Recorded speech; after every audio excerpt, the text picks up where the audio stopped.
দ্রব্যগুলো ঝগড়া করে কাহার বেশি মূল্য। আদা বলে কেউ হবে না আমার সমতুল্য।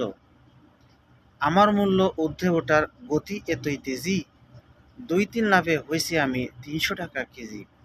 এলাচ বলে দেখো, দেখো কয় কি বোকা আদা, আমার দামটা আজও বোধহয় জানে না এই গাধা। কান কোণে শোনো পাগলা আদা, শুনরে বোকা হাবা, দামের জন্য সারা দেশে এলাচ সবার বাবা। পেঁয়াজ বলে বোকা এলাচ, রাখো তোমার গল্প, তোমার দামটা বেশি হলেও লাগে তোমায় অল্প। দামটা আমার কম থাকিলেও লাগে বেশি আমি, এই হিসেবে আমি হলাম সবার চেয়ে দামি। সয়াবিন তেল ওঠে বলে হাইরে বোকার দল, আমি থাকতে তোরা কেন ঝগড়া করিস বল। 80 থেকে 200 হয়েছি মাত্র যে এক রাতে, কান্নাকাটি করেও তোরা পারবি কি তার সাথে। সাদা চিনি বলে তোরা ঝগড়াঝাটি ছাড়, চাওয়ালারে জিগাও গিয়া মূল্য বেশি কার।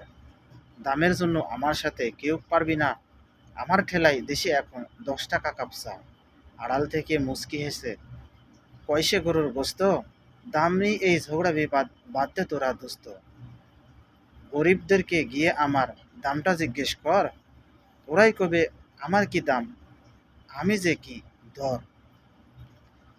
এমনি করে নিত্যদিনের সকল দ্রব্য মিলি, কাহার মূল্য বেশি নিয়া লাগলো কিলাকিলি। হাটে গিয়া দ্রব্যের এই মারামারি দেখে দৌড়ে এসে যান বাঁচালাম বাজার করা রেখে।